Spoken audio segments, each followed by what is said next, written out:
Un cordial saludo para todos. Mi nombre es Alfonso Jiménez. Soy su profesor de confianza y el día de hoy quiero compartir con ustedes la tercera parte del especial Día Blanco en Japón. Pido mis más sinceras disculpas si esto ha tomado más tiempo de lo esperado. Es que las respuestas de Gemini han sido un poco extensas, entonces he tenido que acotar un poco algunas cosas, algunos detalles de los temas y las referencias que estamos viendo del anime Science Fell in Love, So I Tried to Prove It en su segunda temporada. Entonces, como entenderán, eh, son muchas referencias y vamos a tratar de ver las que faltan, las pendientes del episodio 7 al 12. Si de pronto se nos hace un poco más largo el video, o sea, nos va más de una hora, tendríamos una cuarta parte. Eh, Al menos en este video voy a tratar de abarcar lo que va del episodio 7 al episodio 9 y si es necesario hago ya una última parte con los episodios finales. Estos son los episodios que vamos a ver. eh, ¿Sí? Los de la columna de la derecha. Los son los que vamos a estudiar. Ya vimos los de los episodios 1 al 6 y tengo que empezar con una aclaración de una de estas referencias. Me refiero a esta referencia. Ya les muestro. Es la referencia del episodio 4, minuto 2, ¿sí? No es árbol, en realidad no es un árbol recurridor mínimo euleriano, es un árbol recurridor mínimo euclidiano. Entonces acá vamos a hacer de una vez la corrección.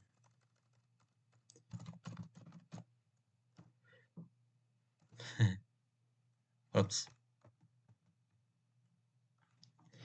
Listo. Entonces, ¿por qué lo menciono? Porque ahí realmente en la traducción, en los subtítulos, dice eso. O sea, no, tal vez fue un efecto Mandela o no sé qué pasó. Eh, bueno, y en esta escena, pues aparecen estos pancakes más deliciosos y tiene unos toppings de chocolate. Esos toppings de esta manera forman un grafo, como ven ahí, pero pues tiene la forma de un árbol recubridor mínimo. Y la chica que dice esto es Kanade, ¿sí? Es una de las estudiantes del laboratorio, eh, Kaneda, eh, en la Universidad de Saitama, en la Facultad de Ciencias. Entonces, como ven, pues vamos a, a ver en detalle qué pasó, qué me respondió Gemini. Entonces yo le pregunté, ¿el árbol recurridor mínimo euclidiano es el mismo árbol recurridor mínimo? ¿Cómo se resuelve usando el método Pascal? Entonces me respondió, para responder a tu pregunta en el rigor analítico que exige la teoría de grafos, vamos a dividirla en dos partes. Primero aclaremos la relación taxonómica entre ambos árboles y segundo haremos una corrección importante sobre los métodos de resolución.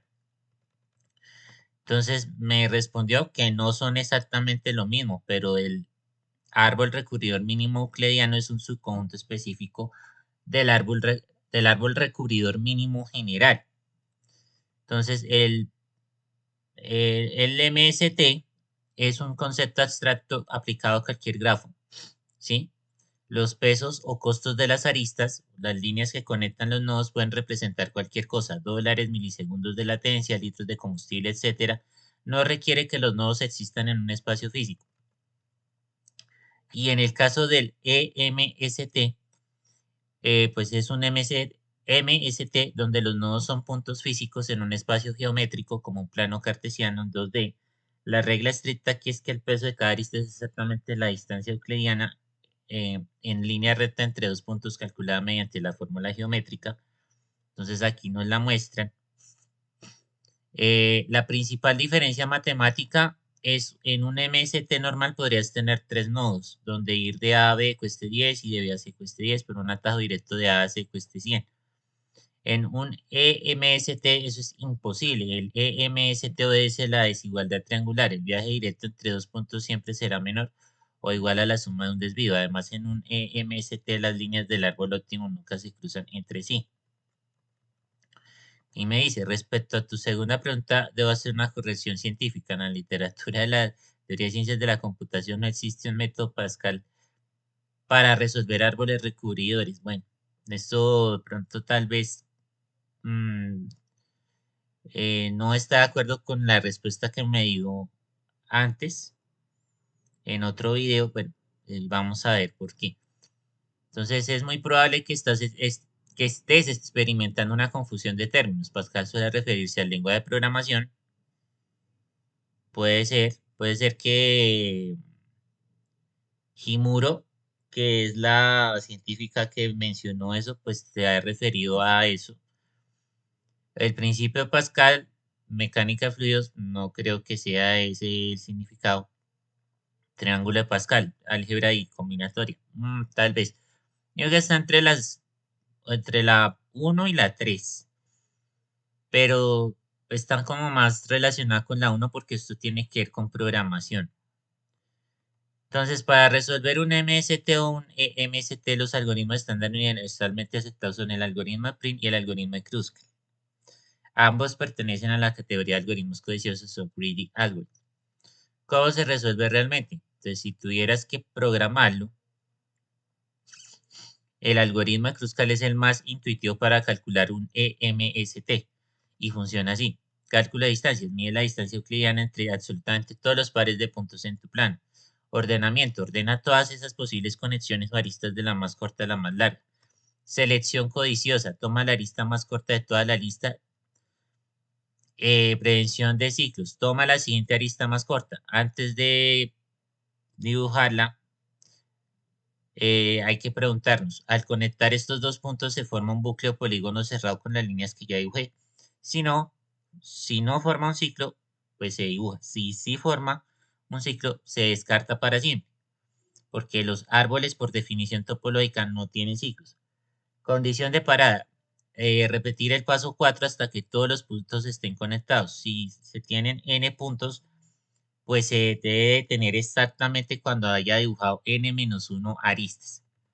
Nota de optimización. Para un MST avanzado con miles de puntos, los científicos primero calculan una triangulación desde la ANMA para no tener que medir las distancias entre puntos que están en extremos opuestos del mapa, reduciendo masivamente el tiempo de cómputo. Para que este concepto abstracto de nuevos ciclos y distancias mínimas quede completamente claro, he preparado una simulación interactiva donde podrás construir un MST en tiempo real. Listo, entonces vamos a hacer eso. Vamos a construir rápidamente. Me fue muy arriba. Rápidamente vamos a construir este mismo grafo que vemos acá. Entonces vamos a irlo armando poco a poco. Entonces aquí está el nodo, está otro nodo acá, ¿sí? Acá otro nodo, aquí, a ver, otro nodo acá. Y así lo vamos armando. Mm,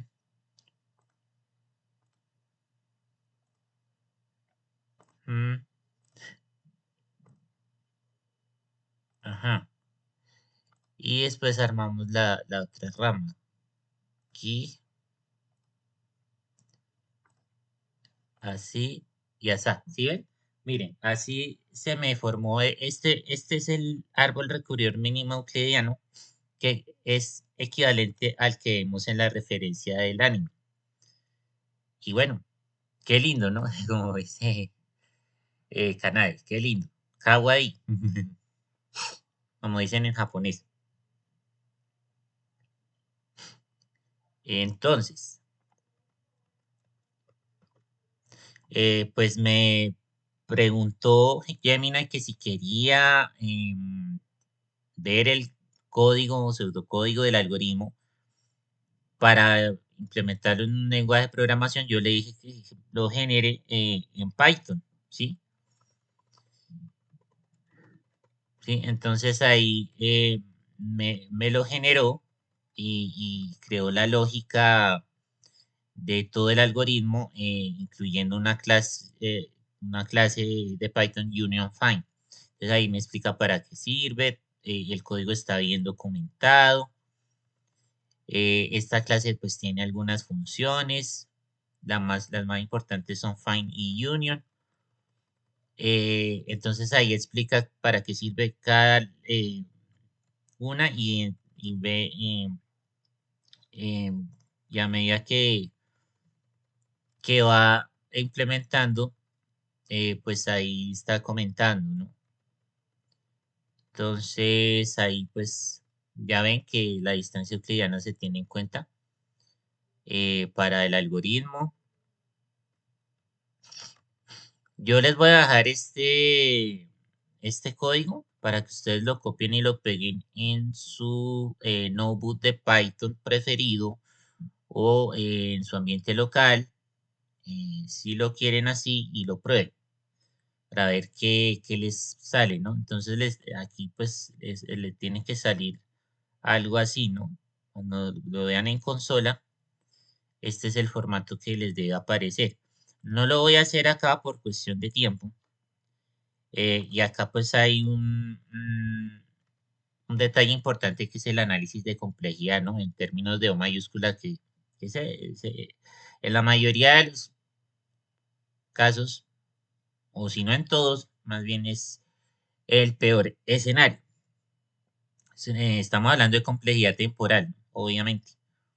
Entonces, si tenemos E cantidad de aristas, ordenar toma O de mayúscula de E por logaritmo de E, ¿sí? Entonces ya vimos que de nuevo acá nos mencionan triangulación de Dine. Entonces, les dejo de tarea ese término para que ustedes mismos lo investiguen. Yo no me puse a indagar mucho más en eso porque creo que no lo mencionan. No recuerdo que lo has mencionado explícitamente en el anime, pero bueno, que si mal no recuerdo, pues no lo hicieron, pero si ustedes ven que hubo algo diferente, entonces por favor dejen su observación en la caja de comentarios de este video. Y seguimos. Entonces, solamente quería hacer esa aclaración antes de empezar con las otras referencias. Y ya terminado esa aclaración, pues vamos a continuar con las referencias del episodio 7, al menos hasta el 9, y ya veremos si nos alcanza en tiempo para llegar hasta el último episodio. Entonces, la siguiente referencia, Miguel, con geometría analítica, pues yo le pregunté a Gemini, ¿cómo explicas la siguiente ecuación? Que es x menos a al cuadrado más y menos b al cuadrado igual a r al cuadrado. Entonces, pues Gemini me respondió, esta ecuación es la forma ordinaria o canónica de la ecuación de una circunferencia en el plano cartesiano. Si la física del amor de Yukimura Himuro tuviera una frontera perfecta, probablemente se vería así. Matemáticamente describe el lugar geométrico de todos los puntos x, y que se encuentran a una distancia constante r de un punto fijo llamado centro. Anatomía de la ecuación. Para entenderla debemos desglosar cada uno de sus componentes. Entonces acá me dicen x, y representan las coordenadas de cualquier punto que forme parte del borde, la circunferencia. A, B son las coordenadas del centro del círculo. A es el desplazamiento en el eje horizontal x y B es el desplazamiento en el eje vertical y. R es el radio. Representa la distancia desde el centro hasta cualquier punto del borde. Es crucial recordar que en la ecuación aparece elevado al cuadrado.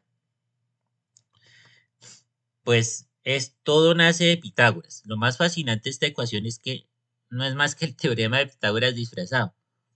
Entonces, si dibujamos un triángulo rectángulo dentro del círculo donde la hipotenusa es el radio R, la base del triángulo es la diferencia entre las posiciones en x menos a, y la altura del triángulo es la diferencia entre las posiciones en y menos b. Aplicando pues la fórmula, bueno, el teorema de Pitágoras, pues tenemos esta forma, ¿no? Casos y aplicaciones. Entonces, el círculo unitario, si el centro está exactamente en el origen 0,0 y el radio es 1, la ecuación se simplifica a la forma más pura de la trigonometría. X al cuadrado más y al cuadrado igual a 1. Entonces, ahí nos dice aplicación en desarrollo de videojuegos, bla, bla, bla, comparativa de formas. Aquí pues es la ecuación general. Listo. Eso es básicamente, era eso. La siguiente referencia. ¿Cuál es la definición clásica y actual de un metro como unidad de medida según el sistema internacional? Entonces, la evolución de la definición del metro es un ejemplo perfecto de cómo la ciencia busca pasar de objetos físicos vulnerables a constantes universales inmutables. Aquí tienes la comparativa entre la visión histórica clásica y la física de alta precisión actual que rige el sistema internacional de unidades. Entonces, en la histórica, ¿sí? O clásica, entonces, originalmente el metro se definió basándose en la geografía de la Tierra y más tarde en un objeto físico de referencia. Entonces, el arco de meridiano se definió por primera vez como la 10.000.000ª parte de la distancia desde el Ecuador hasta el Polo Norte a lo largo del meridiano que pasa por París. Metro de platino de iridio. Ante la dificultad de medir el planeta con precisión, se fabricó una barra de una aleación de 90% de platino y 10% de iridio. El metro se definió como la distancia entre dos marcas finas grabadas en esta barra conservada en la Oficina Internacional de Pesas y Medidas en Francia. Definición actual o moderna. La definición actual abandonó los objetos físicos en 1983 para vincularse a una constante física universal, la velocidad de la luz. Definición oficial. El metro es la longitud de la trayectoria recorrida por la luz en el vacío durante un intervalo de tiempo de 1 sobre 299.792.458 de segundo. ¿Por qué cambió? A diferencia de una barra de metal que puede dilatarse con la temperatura, desgastarse con los siglos, la velocidad de la luz en el vacío es una constante fundamental del universo. Mientras sepamos medir el tiempo con precisión, usando relojes atómicos, siempre sabremos exactamente cuánto mide un metro. Entonces, este es el resumen de la evolución. Cuando usaron fracción del meridiano terrestre, pues tenía una alta precisión para la época, pero era difícil de replicar. Con la barra de platino e iridio, estuvo sujeto a cambios físicos del material. Usando la longitud de onda del Krypton 86, pues fue conocida como la primera definición basada en física atómica. Y con la velocidad de la luz, que es la definición actual, pues, tiene la máxima precisión posible basada en constantes. ¿Sí? Bueno, eh, ah, bueno, aquí nos dice algo de la ciencia del amor. Bueno, eh, continuamos. En el episodio 7 ocurre algo muy cómico entre Yukimura y Kanade, ya que el primero propone como unidad de medida el poder del amor de Kanade, definida por varios factores como frecuencia con la que se acelera el corazón al ver el rostro de otra persona, cantidad de veces que debe ver a otra persona al día, tiempo en que se entristece por no ver la persona. ¿Qué opinión tienes al respecto? Bueno. Entonces, esa escena es una de las joyas de la serie porque ya al extremo la obsesión de Yukimura por la metrología y la estandarización. Intentar definir el Kanade como una unidad de medida es un proceso que, aunque cómico, sigue el rigor de la creación de cualquier unidad del sistema internacional como el metro que mencionamos antes.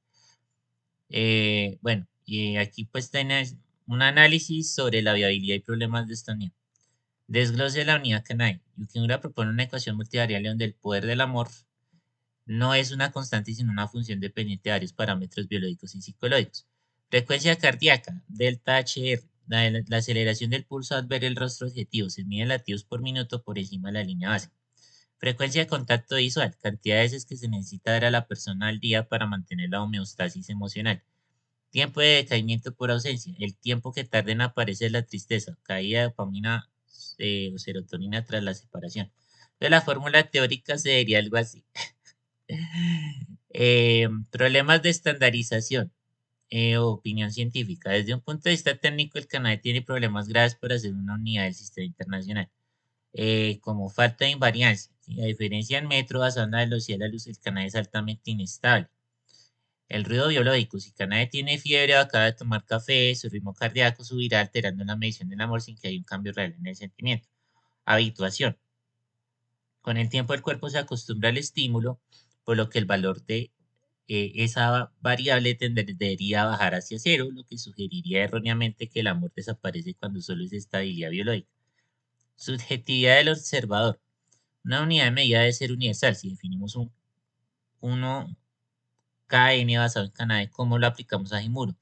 Quizás un Kanade para Kanade equivale a 0.5 Kanades. Para una persona más estoica o 10 Kanades para alguien más ansioso. Esto rompe el principio de reproducibilidad. Valor cómico y factor humano. Lo que hace que la escena sea brillante es que Yukimura intenta deshumanizar el sentimiento de Kanade para entenderlo. Kanade representa la normalidad y la intuición en el laboratorio al intentar convertir su corazón en una regla graduada. Yukimura ignora que Kanade no es una constante, es una variable con emociones fluctuantes. La medida altera el objeto. Simple hecho de que decirle a Kanade que la están midiendo le causa estrés, lo que altera los datos. En conclusión, tenemos esto. El metro se define como, está basado en la velocidad de la luz, ¿no? Y su estabilidad es inmutable. El segundo está basado en transiciones del átomo de cesio, la tiene estabilidad ultra precisa. El Kanade se basa en reacciones de Kanade a un chico guapo, es caótica y divertida su estabilidad. Conclusión, el Kanade es una unidad pésima para la física profesional, es una unidad excelente para la narrativa. Nos recuerda que por más que queramos medir el mundo, hay una parte de la experiencia humana que siempre dejará un residuo o error de medición que la ciencia no puede explicar del todo por ahora. Bueno, entonces acá después le pregunto, ¿qué son las fuerzas de impacto y cómo se distinguen de otros tipos de fuerzas en la naturaleza? Pues una fuerza de impacto es una fuerza de gran magnitud que actúa durante un intervalo de tiempo extremadamente corto cuando dos cuerpos colisionan. En términos físicos, es la manifestación macroscópica de una transferencia repentina de momento lineal cantidad de movimiento. Para un ingeniero científico como Yukimura, la clave no es solo cuánta fuerza se aplica, sino qué tan rápido ocurre esa transferencia. Entonces, la física detrás del impacto. Impulso y momento. La base matemática de las fuerzas de impacto reside en la segunda ley de Newton expresada en términos de impulso. La fórmula fundamental es la fuerza de impacto promedio es igual al cambio en el momento lineal, es decir, masa por velocidad, sobre tiempo de contacto, duración del impacto, ¿sí? El factor crítico, pues es el tiempo, el delta de t, que es su relación es inversamente proporcional. A menor tiempo de contacto, mayor será la fuerza de impacto. Esta es la razón por la cual los airbags de los autos o los guantes de boxeo funcionan. Su objetivo es aumentar el delta T para que la fuerza resultante sea lo suficientemente baja como para no causar daños estructurales o biológicos.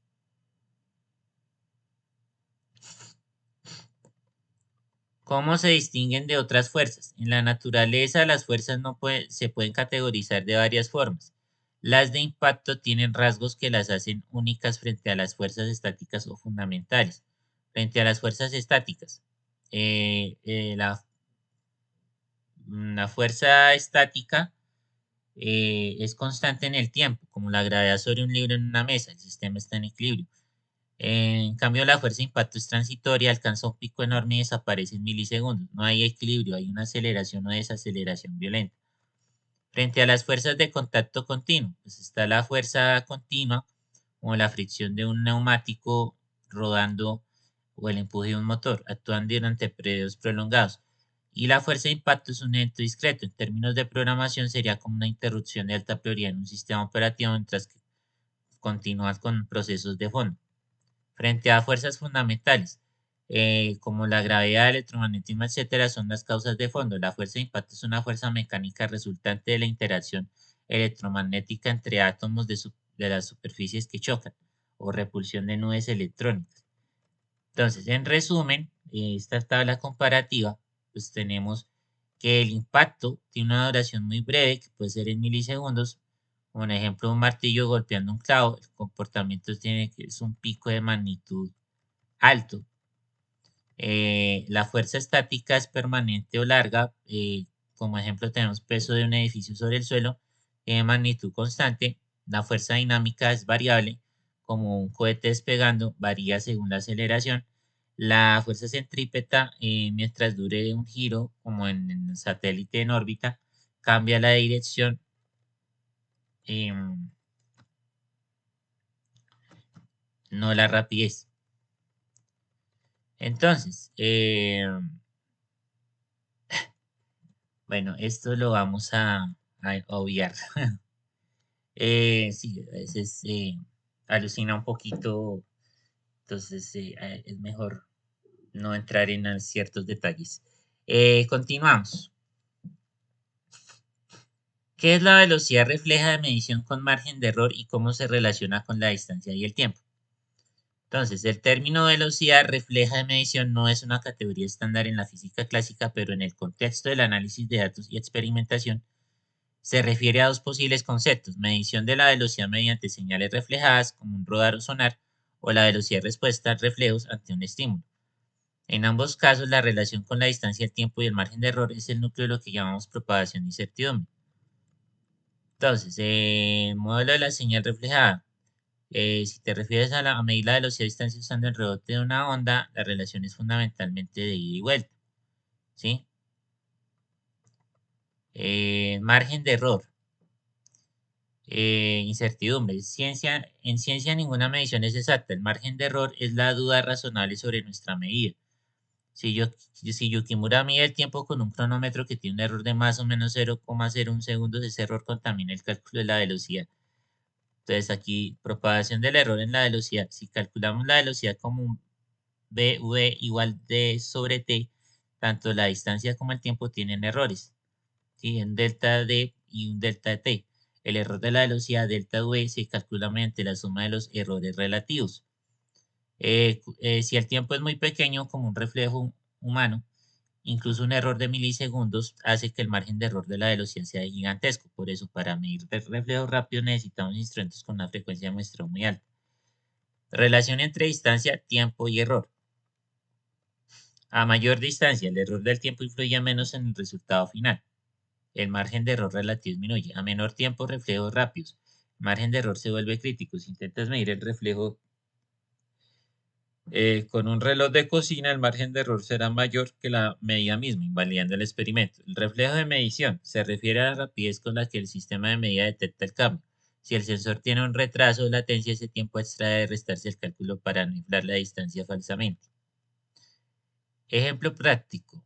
Entonces, imaginemos que Yukimura quiere medir la velocidad de reacción de Himuro cuando él le toca la mano. Entonces, distancia del impulso eléctrico debe viajar del brazo al cerebro y de regreso. Supongamos 1,5 metros. Tiempo, el sensor marca 0,15 segundos, margen de error. El sensor tiene un error de más o menos 0,005 segundos. Entonces, si Yukimura no considera ese error, su conclusión sobre si Himuro está emocionado o simplemente reaccionando rápido podría ser estadísticamente insignificante. La distribución normal de sus datos, el margen de error podría solapar los resultados del grupo de control cuando no hay contacto físico arruinando la prueba de amor. ¿Sí? Entonces, en resumen, tenemos esta tabla: factor, efecto en la medición y cómo reducir el error. ¿Sí? Entonces, para distancia corta, eh, se deben usar sensores láser de alta frecuencia, tiempo de respuesta, calibrar el equipo para eliminar latencia y se debería repetir el experimento n veces, al menos 30.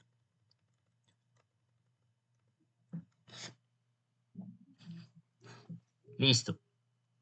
Siguiente referencia. ¿Qué es el código hexadecimal para colores y cómo se define un código para cada color? El código hexadecimal es un sistema de numeración posicional que utiliza el sistema de base 16 para representar colores en medios digitales, en la forma estándar en que desarrolladores y diseñadores web nombran un color exacto para que cualquier pantalla en el mundo lo interprete de la misma manera. En lugar de usar nombres subjetivos como azul cielo, usamos una cadena de 6 caracteres precedida por un símbolo de almohadilla o el famoso gato, numeral o hashtag. La anatomía del código. El código hexadecimal es en realidad una representación compacta del modelo de color RGB, Red, Green, Blue. Se divide en tres partes de dígitos, rojo, verde y azul. Cada par puede ir desde el valor mínimo 00, ausencia total de color, hasta el valor máximo FF, intensidad máxima. El sistema base 16, ¿por qué usamos letras? A diferencia del sistema decimal 0 a 9, el hexadecimal necesita 16 símbolos. Para los valores del 10 al 15 utilizamos letras. La matemática de un canal. Cada par como FF representa un número de 8 bits. Esto significa que hay 16 al cuadrado, 256 combinaciones posibles por canal del 0 al 255 en decimal. ¿Sí? 0, 0, pues es igual a 0. 7F es igual a 127, aproximadamente el 50% de intensidad. FF igual 255, 100% intensidad. El total de colores posibles que puedes definir es de 256 a la 3, es decir, 16.777.216 colores. ¿Cómo se define un color? Como estamos en pantallas, usamos la síntesis aditiva. Sumar luz crea colores más claros. Entonces aquí tenemos el negro, cero intensidad en todos los canales, oscuridad absoluta, blanco, máxima intensidad en rojo, verde y azul, es la suma de todas las luces.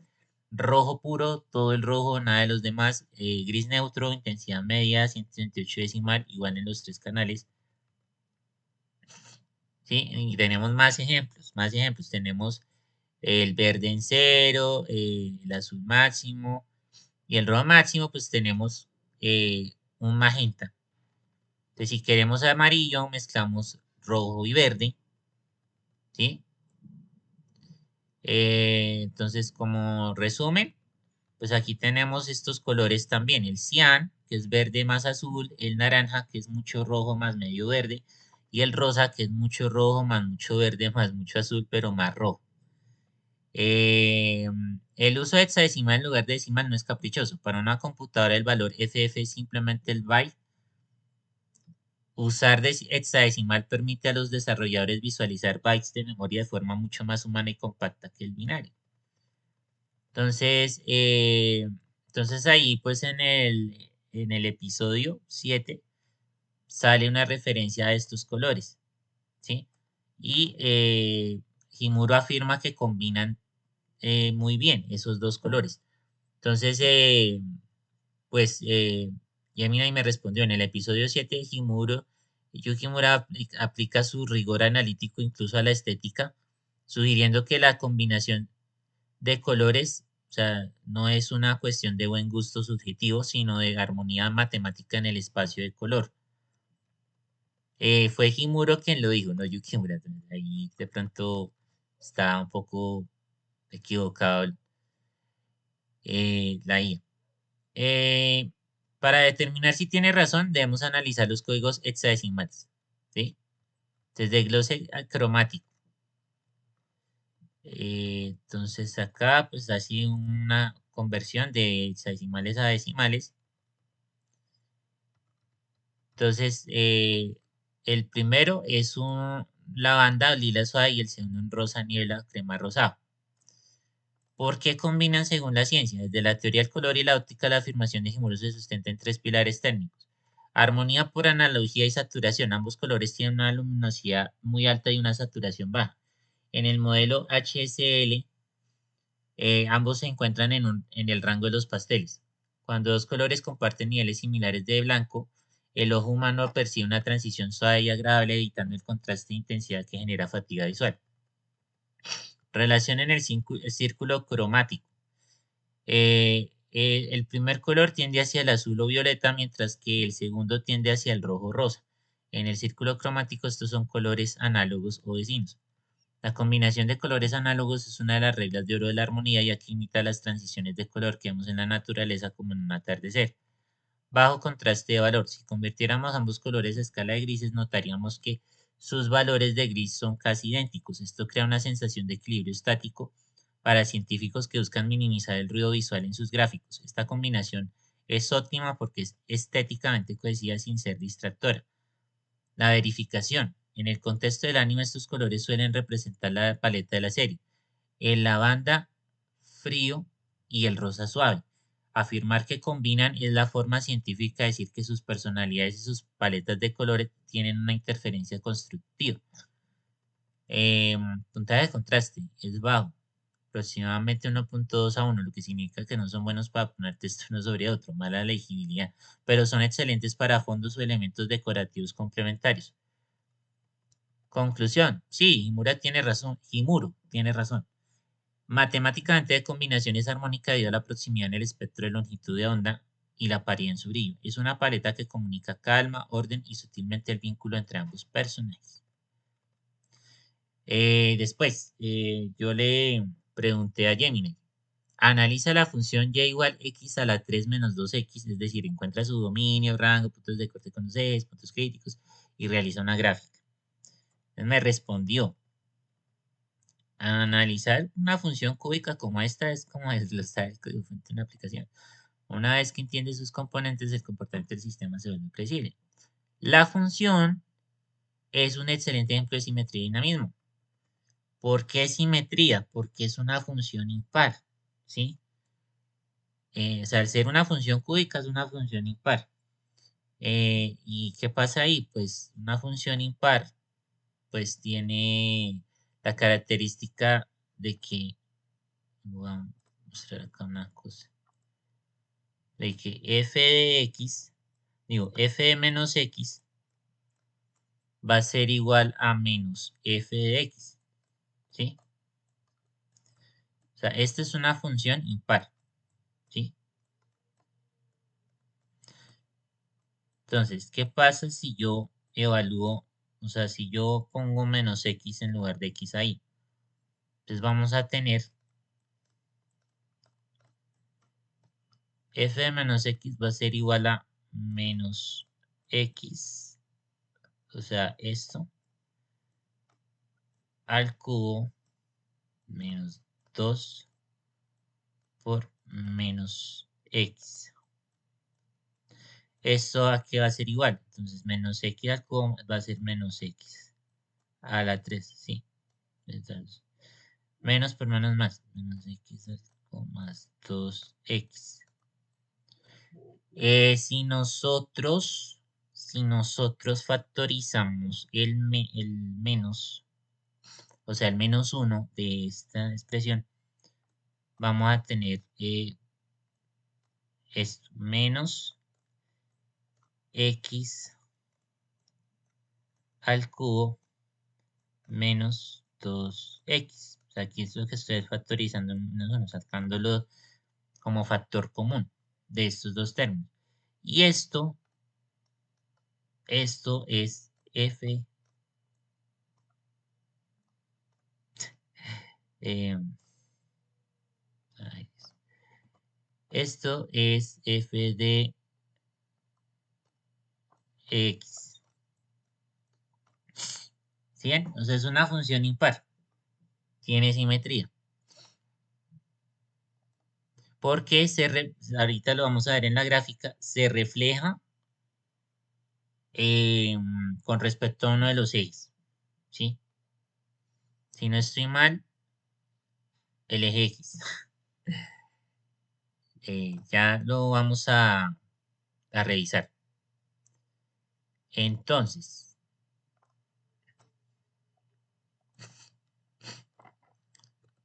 dominio y rango. ¿Sí? Al ser una función polinómica de grado impar, no tiene restricciones de entrada ni de salida. Como dominio tiene todos los números reales o de menos infinito a infinito. El rango, al ser cúbica, la función se extiende desde infinito negativo al positivo, por lo que el rango también es en todos los números reales. Puntos de corte con los ejes. Son los puntos de contacto con el marco de referencia cartesiano. Corte con el eje Y ocurre cuando x es igual a 0, ¿sí? Es decir, cuando f de 0 es igual a 0 al cubo menos 2 por 0 igual a 0. Punto es 0,0. Cortes con el eje x raíces. Ocurre cuando f de x es igual a 0. Entonces ahí tenemos x a la 3 menos 2x igual a 0. Factorizamos de x por x a la 2 menos 2 igual a 0. Usamos el teorema del factor 0. Entonces esto nos da tres soluciones, x igual a 0, x igual a raíz de 2 o x igual a menos raíz de 2, ¿sí? Entonces, como puntos tenemos 0,0, raíz de 2,0 y menos raíz de 2,0. Puntos críticos y extremos. Para encontrarlos necesitamos la primera derivada, f' de x, que nos indica dónde la pendiente es 0. Entonces, f' de x es 3x a la 2 menos 2. E igualando a 0, tenemos lo siguiente, que x a la 2, bueno, 3x a la 2 menos 2 igual a 0. Esto quiere decir que x a la 2 es igual a 2 tercios, ¿sí?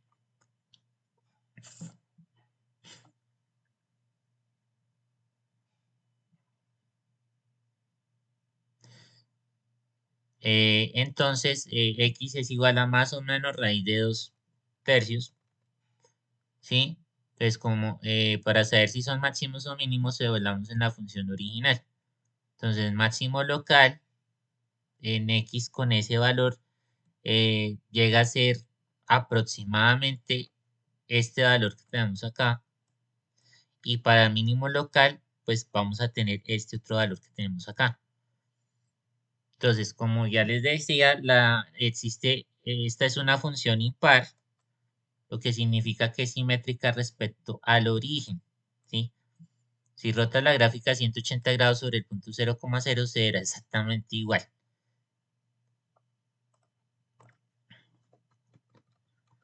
Punto de inflexión. Es el punto donde la curva cambia con caída. Usamos la segunda derivada.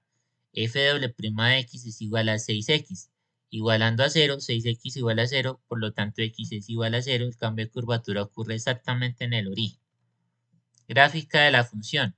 Aquí la tenemos. ¿Ven cómo se nota la simetría? O sea, donde está la x en rojito son los extremos. Las raíces son esos puntos que cortan a los ejes, que están en un gris clarito. Y la gráfica de la función es ese gris oscuro que tenemos ahí, ese trazado, ¿sí?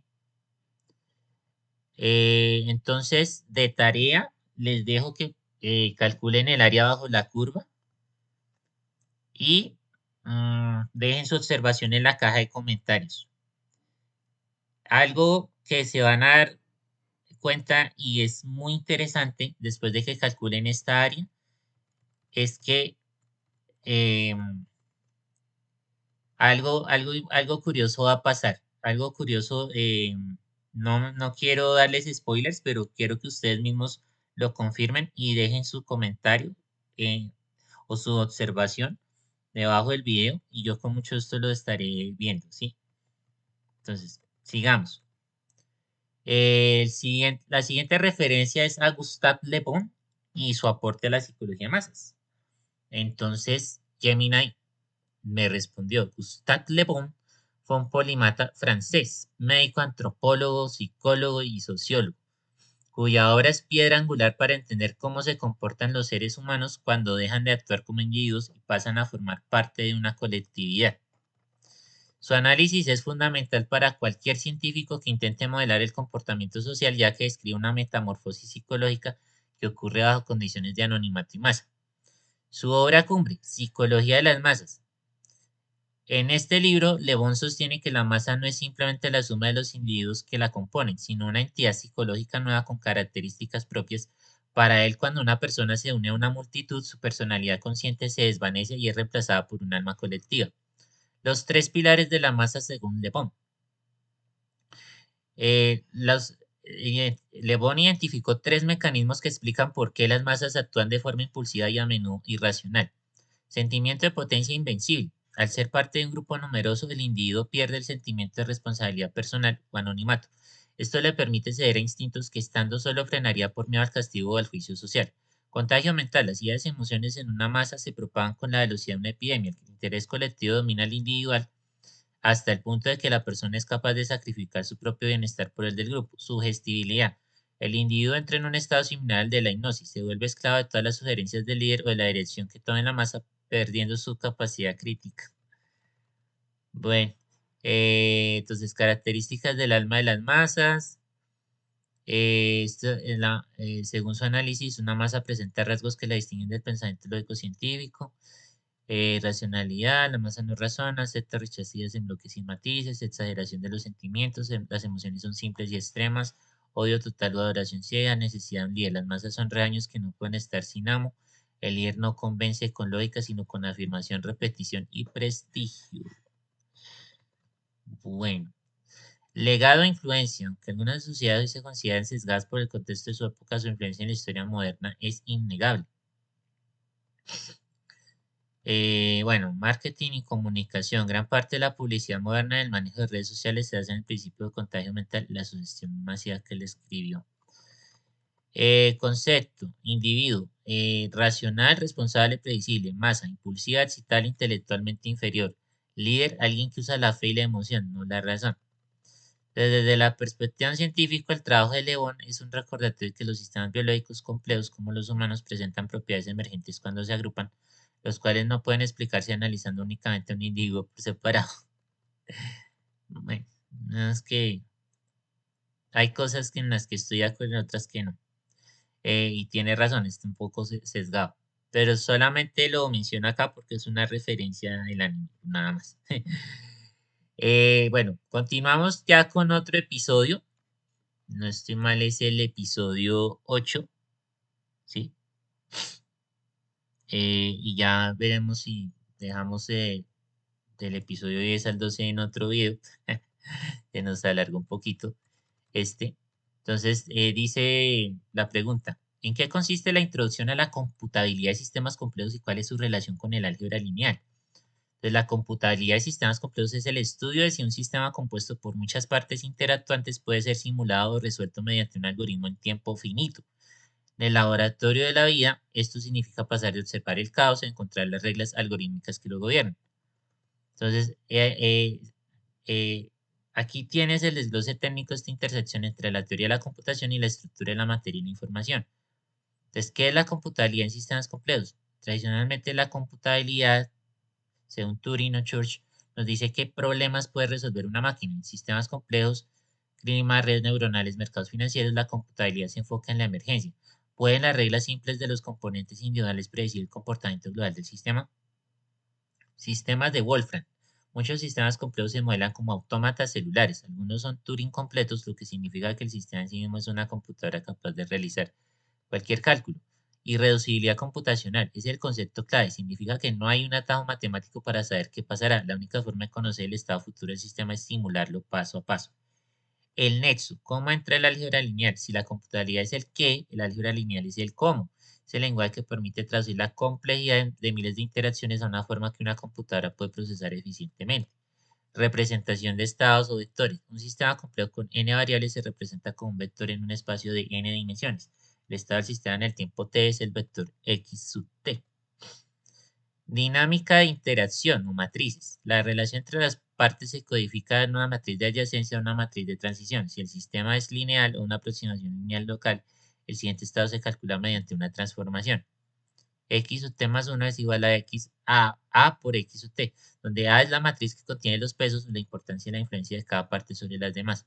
Estabilidad y autovalores o eigenvalores. Para saber si un sistema complejo va a colapsar, estabilizarse o entrar en caos, los científicos analizan los autovalores de la matriz A.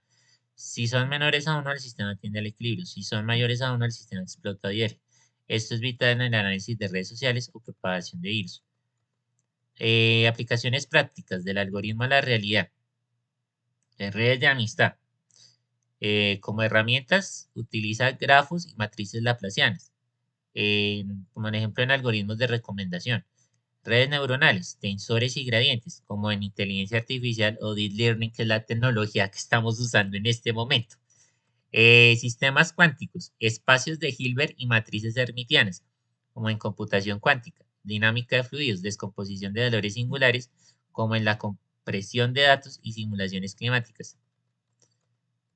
Entonces, lo que fascina a un analista de sistemas es que aunque el sistema parezca caótico, el álgebra lineal permite realizar una reducción de dimensionalidad, con el análisis de componentes principales. Esto nos permite encontrar los ejes principales que realmente mueven el sistema descartando el ruido.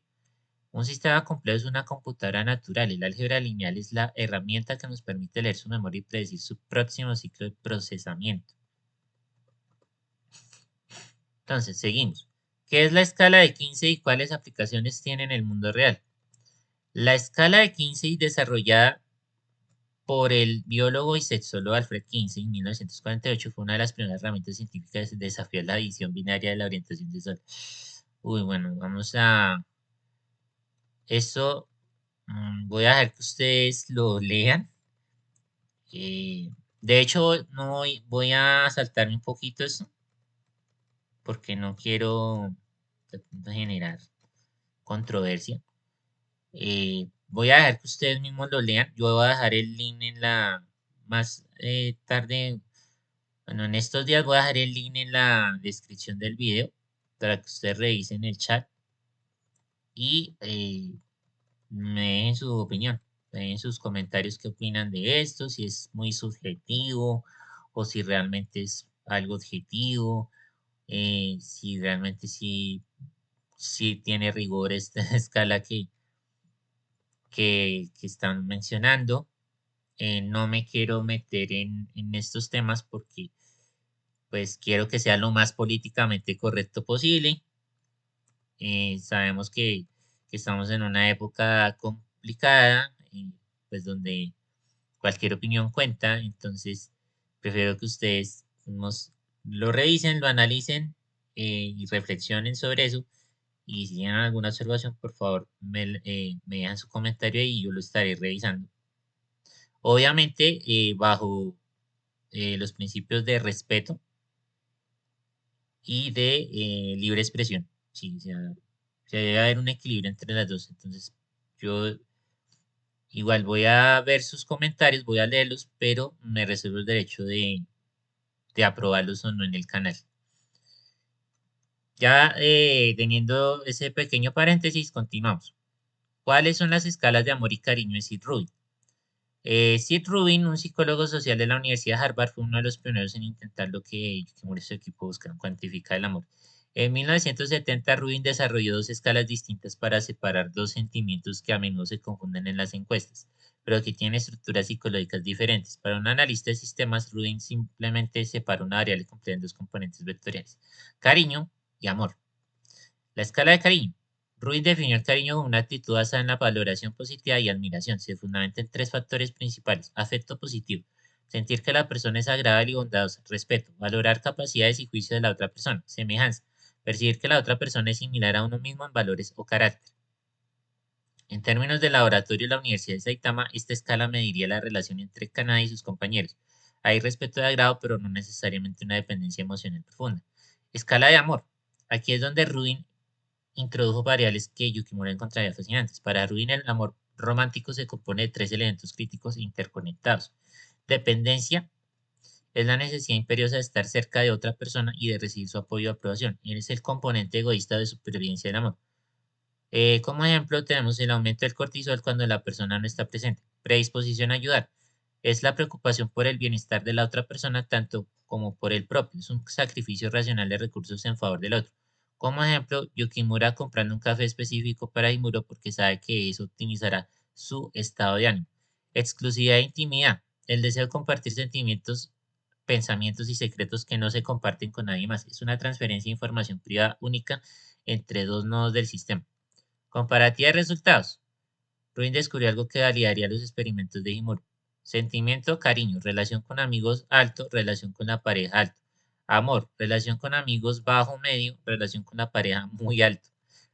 El hallazgo clave. Las personas suelen puntuar alto en cariño tanto para amigos como para parejas. Sin embargo, solo las parejas puntúan alto en la escala de amor. Esto demuestra que el amor no es solo cariño intenso, sino una categoría cualitativamente distinta. ¿Sí?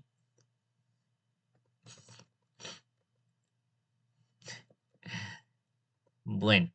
Seguimos con esta referencia que es una de mis favoritas, las torres de Hanoi.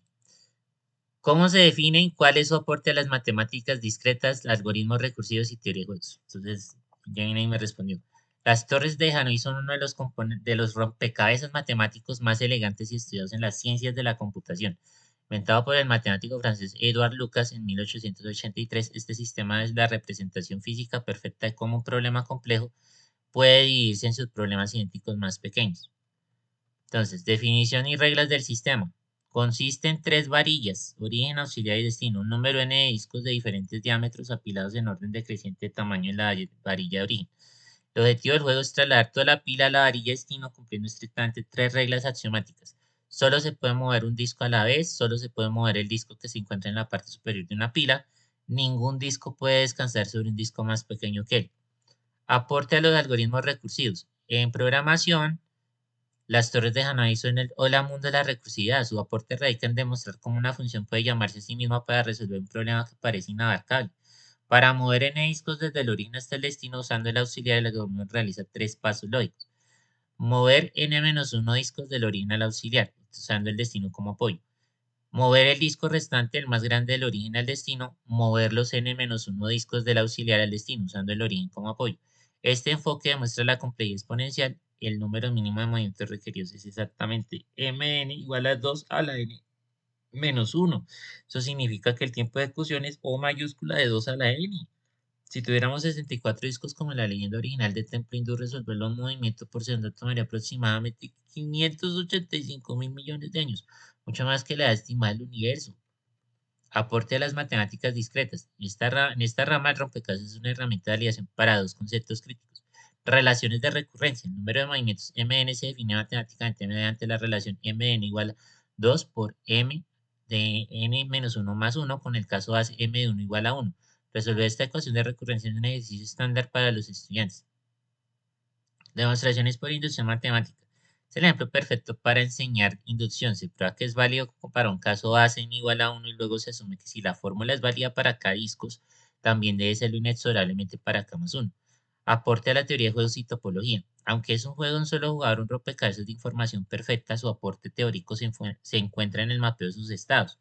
Grafos de espacio-estado. Si representas cada configuración posible de los discos como un nodo y cada movimiento válido como una arista, el grafo resultante de las torres de Hanoi forma una figura fractal exacta conocida como el triángulo de Sierpinski. En la teoría de juegos esto demuestra cómo un conjunto finito de reglas simples genera una topología de red predecible y altamente estructurada, donde la ruta más corta, solución óptima, discurre a lo largo de uno de los bordes exteriores de este triángulo fractal. Para que puedas observar esta naturaleza recursiva en tiempo real, he generado un simulador interactivo donde puedes visualizar cómo el algoritmo resuelve el problema paso a paso. Entonces aquí tenemos la visualización de los discos y de los...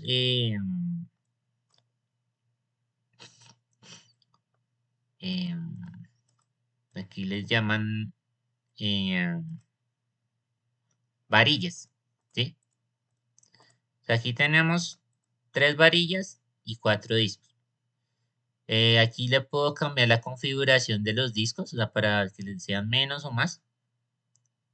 Bueno, para que el algoritmo sea, bueno, realmente lógico, eh, pues le puedo poner como en la referencia del anime son tres discos. La va a cambiar a tres discos, ¿sí? Que sí, solamente eran tres y tres varillas. Entonces vamos a correr el algoritmo con este botón de autosol, bueno, o la simulación, porque es una simulación. A ver qué pasa. Entonces acá, vamos a ver,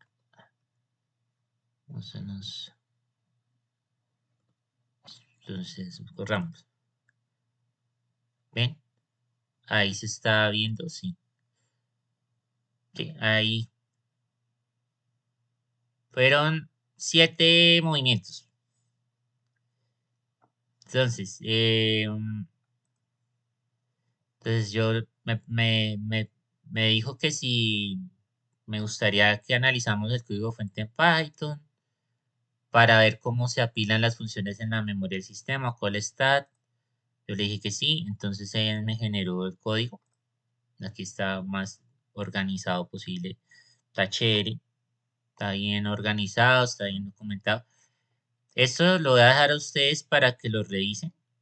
Pues por cuestión de tiempo no lo voy a ver tan en detalle. y pues me dejan sus observaciones en la caja de comentarios a ver qué opinan. En resumen, el algoritmo de las torres de Hanoi tiene como complejidad temporal 2 a la n. Sí, es decir, el tiempo de cálculo explota exponencialmente. Pero como complejidad espacial tienen O de n. La memoria requerida es sumamente eficiente y controlada. Entonces, por lo que realmente nos tenemos que preocupar es por la complejidad temporal. Aquí es donde está el asunto.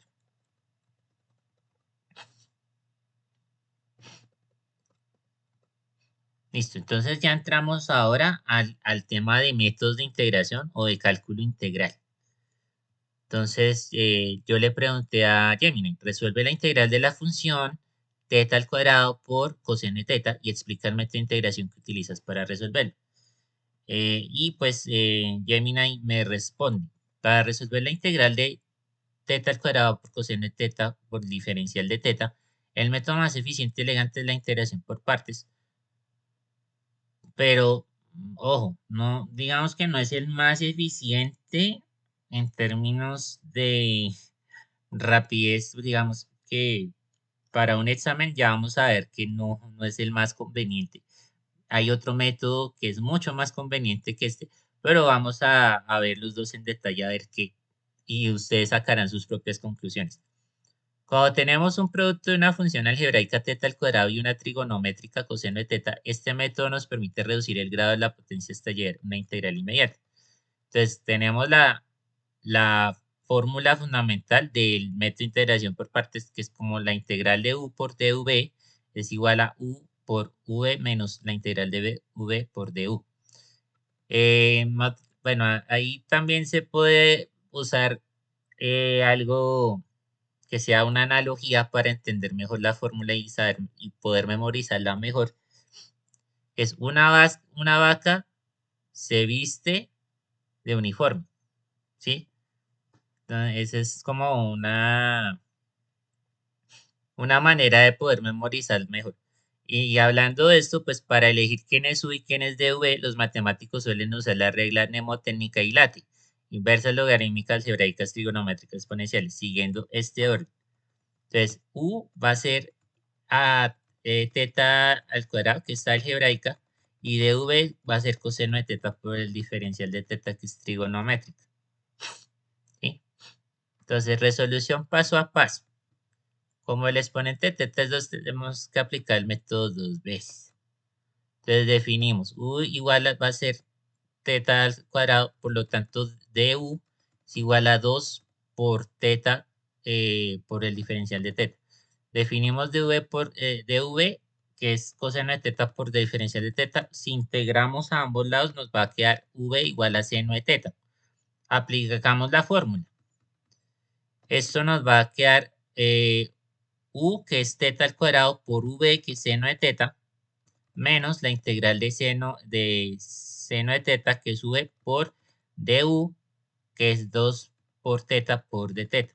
Entonces, como 2 es una constante, sale esta integral y nos va a quedar esta ecuación, que es teta al cuadrado por seno de teta menos 2 por la integral de teta por seno de teta por teta. Tenemos que volver a otra vez a aplicar de nuevo la fórmula. Con u igual a teta, que esto quiere decir que du es igual a d teta y dv es igual a seno de teta por d teta. Por lo tanto, v va a ser igual a menos coseno teta. Entonces, al final tenemos que esta integral va a ser teta por menos coseno de teta menos la integral de menos coseno de teta por d teta. Y al final va a ser menos teta por coseno de teta más la integral de coseno de teta por d teta. Y la integral de coseno de seno, por lo tanto, al final tenemos menos teta por coseno de teta más seno de teta. Como resultado final, tenemos ya uniendo ambas partes de la solución, tenemos que es teta al cuadrado por seno de teta menos 2 por menos teta por coseno de teta más seno de teta más la constante integración C mayúscula. Distribuyendo el menos 2 tenemos la solución completa, que es la que tenemos aquí. ¿Sí? Es esta la solución final. Pero ojo, hay un método mucho más rápido y más conveniente para los exámenes, porque es cuestión de tiempo. Y como es urgente resolverlo en un examen, porque es contra el reloj, entonces tenemos el método tabular. Entonces, como aquí mismo lo explica Gemini, y si estuvieras en un examen o explicando esto en un video, usar la tabla es mucho más rápido para evitar errores de signos. Entonces usamos el signo, o sea, usamos el signo y lo vamos alternando. Empezamos por positivo, negativo y así. Es como un ciclo. Tenemos aquí la columna de derivar. Entonces, derivar, empezamos por teta al cuadrado, que es el u, y el integrar, que es el coseno de teta, que sería el de v en la fórmula de integración por partes. Entonces, así aplicamos en esta columna derivar. Entonces, tenemos 2 teta, 2, 0. Y en integrar tenemos coseno de teta, seno de teta, menos coseno de teta, menos seno de teta. ¿Sí? Y pues, ¿qué es? Es un algoritmo que simplemente hace estas operaciones hasta que el derivar, o sea, hasta que este valor en derivar sea a cero. ¿Sí? O sea, hasta ese es la condición de parada. Entonces, multiplicando en diagonal y sumando. Ahora tenemos que hacer eso. Multiplicar en diagonal es hacer esto. Así, chan.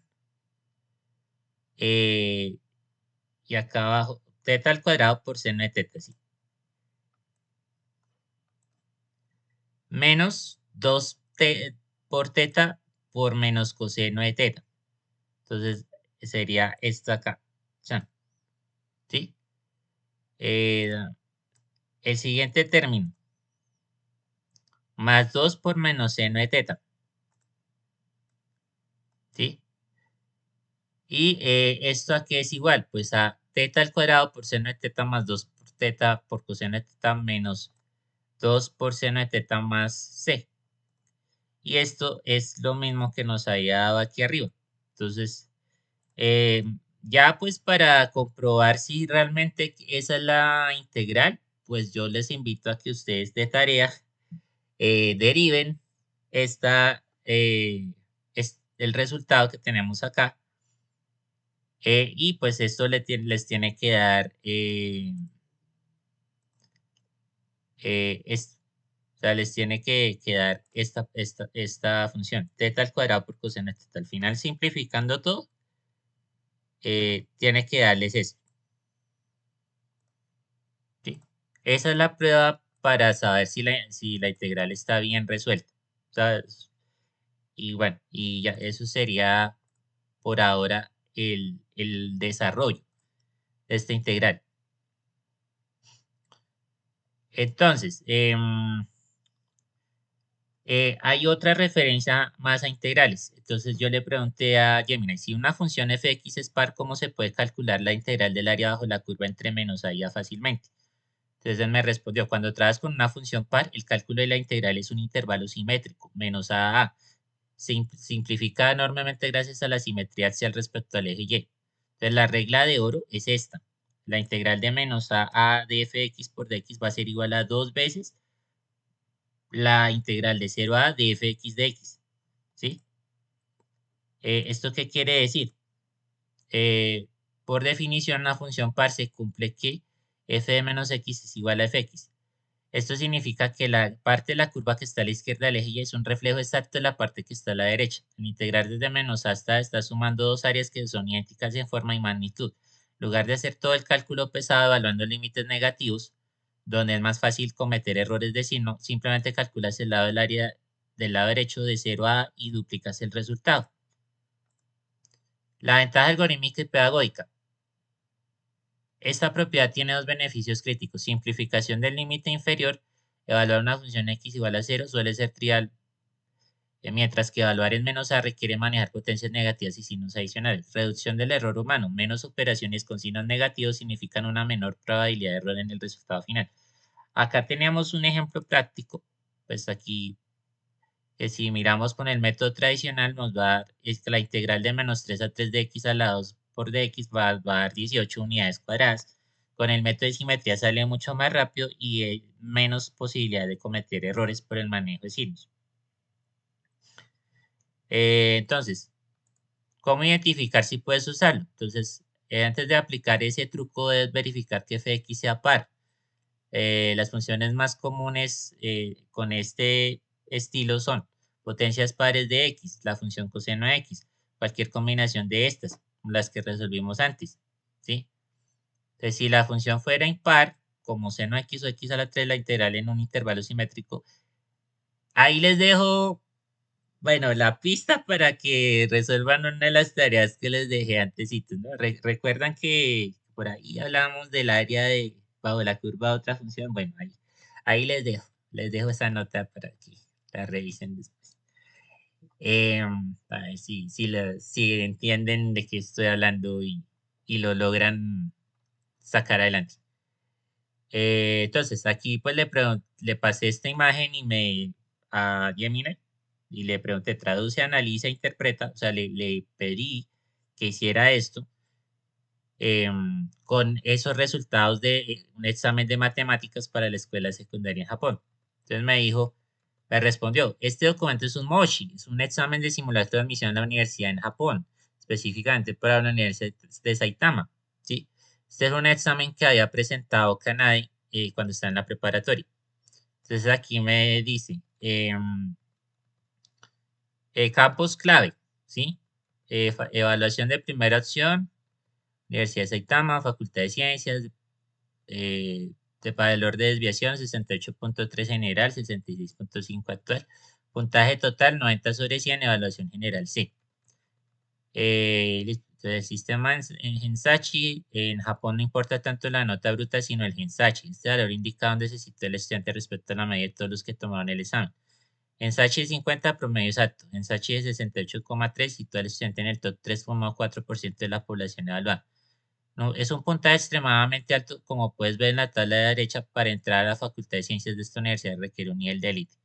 Rango A requiere un Gensachi de 70,7. Rango B requiere 68,3.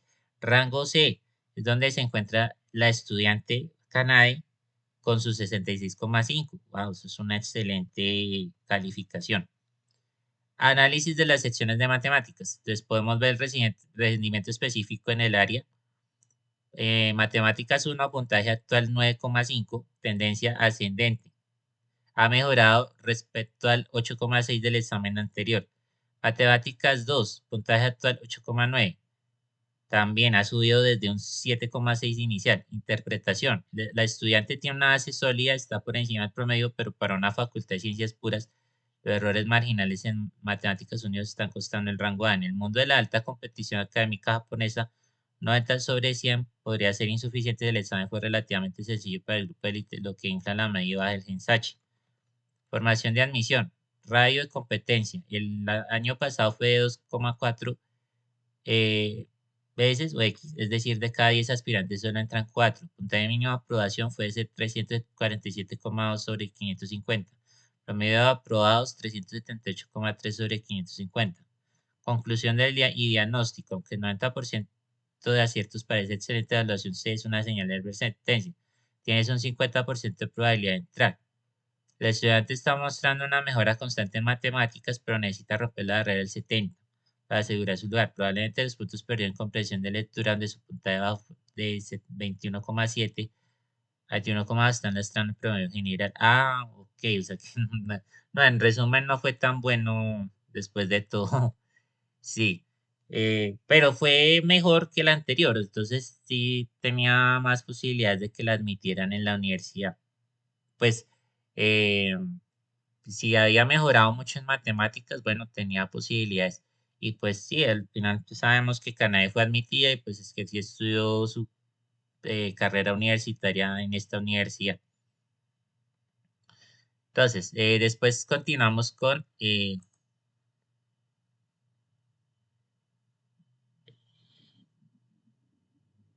bueno, eh, suponiendo que la humanidad es 80% normal y 20% normal, esto se encuentra ilustrado en un gráfico pastel. ¿Qué relación tiene esta hipótesis con la ley de Pareto? Entonces, la ley de Pareto es estructuralmente idéntica a esa hipótesis. Lo que está describiendo es una aplicación del principio de Pareto, también conocido como la regla de 80-20. Entonces, acá, el principio de Pareto, ¿sí?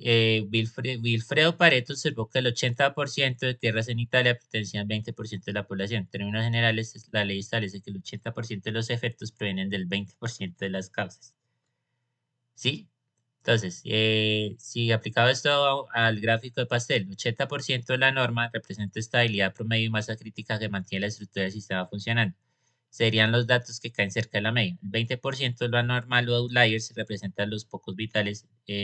Este grupo es que genera mayor impacto, sea positivo o negativo. ¿Sí? Relación de causalidad-impacto, distribución de Pareto versus distribución normal. Miren, acá nos hablan de la campana simétrica de Gauss, la interpretación del gráfico de pastel. Acá le pregunté sobre diferencias entre el problema GTSP y el problema del vendedor viajero. Sí, em, es un problema NP duro para complejidad algorítmica. Y aquí están un poco de aplicaciones de los dos algoritmos. ¿Sí? Definición de potencia e impulso como producto de masa por velocidad. Bueno, que hay que el lenguaje cotidiano a veces usamos potencia e impulso para escribir algo que se mueve con fuerza. En el rigor científico, cada término tiene una definición matemática distinta. Entonces acá Gemini me aclaró eso y me definió como la cantidad de movimiento, el impulso y la potencia. Entonces, en este resumen comparativo, vemos que el momento lineal es la inercia, movimiento del objeto, el impulso es el cambio provocado en el movimiento y la potencia es la velocidad a la que se gasta energía. ¿Sí? Entonces, le pregunté también sobre la investigación de los efectos de la apariencia por Elaine Walster y otros en la Universidad de Minnesota. Esto fue lo que me respondió. ¿Sí? El efecto romático del color rojo por Andrew Elliott. ¿Sí?